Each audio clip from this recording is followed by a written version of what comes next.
शांति कैसे मिले, मेरा ये मन एकाग्र होकर के परब्रह्म परमात्मा में कैसे लगे।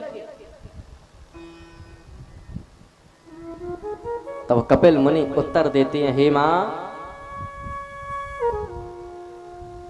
सताम प्रसंगान मम वीर्य संविदो भवन्ति हृत कर्ण रसायना कथा तज्जो सनाता स्वप वर्ग वर्तमनि श्रद्धा रतिर्भक्तिरनुक्रमिष्यति।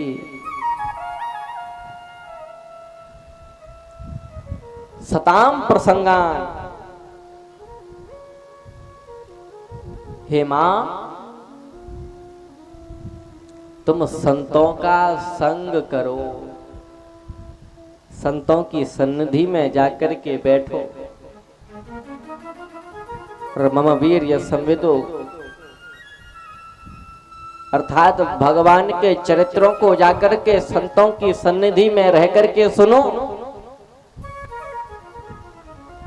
कहीं दिव्य कथा चल रही हो तो उस कथा में बैठ करके उस वक्ता की वाणी को सुनो, उस सत्संग में बैठो, उस वाणी को सुनो, समझो। ध्यान देना, इस श्लोक में कथा को कर्ण रसायन कहा है। कथा को क्या कहा है? कर्ण रसायन। भवन्ति हृत कर्ण रसायना कथा।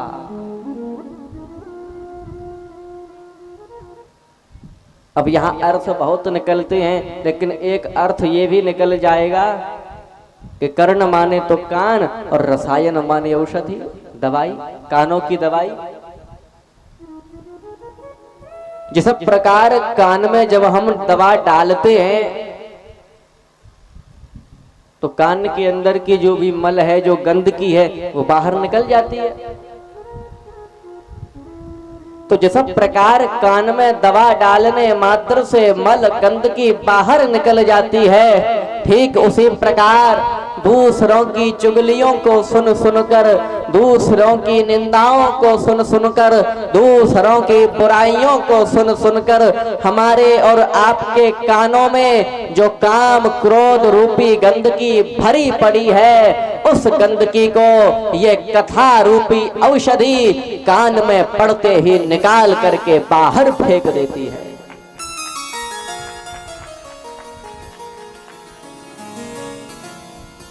इसीलिए कर्ण रसायना कथा, कथा को कर्ण रसायन कहा है।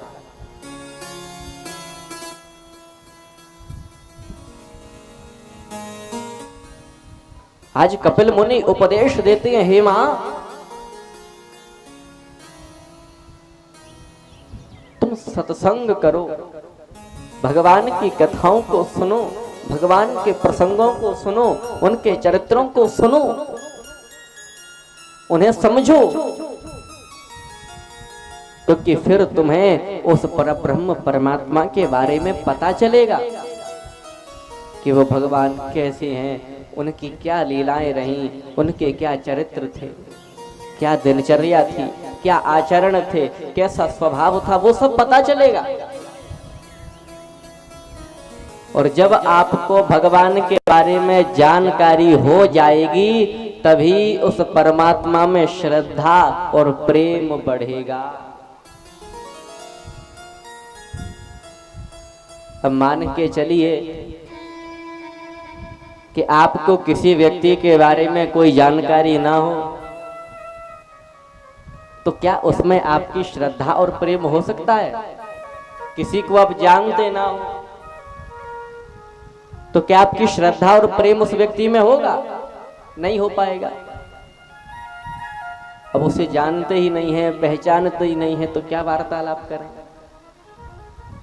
लेकिन कोई आपका जानती व्यक्ति है, जिसके बारे में आप खूब अच्छे से जानते हो, वो आपको मिल जाए, अरे भैया राम राम, आओ बैठो बैठो, आपके लिए कुछ लाए पीने के लिए, अच्छा नाश्ता किए बिना तो मत जाना। उसमें श्रद्धा प्रेम सब हो जाता है, क्योंकि हम उसे जानते हैं।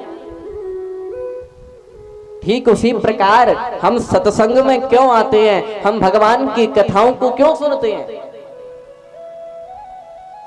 क्यों? क्योंकि भगवान की कथा में हमें जाकर के ये पता चलता है कि भगवान के कैसे चरित्र रहे, भगवान के कैसे आचरण रहे, भगवान का कैसा स्वभाव रहा। इन कथाओं में आकर के, सत्संगों में आकर के हम उस परब्रह्म परमात्मा के बारे में जान पाते हैं।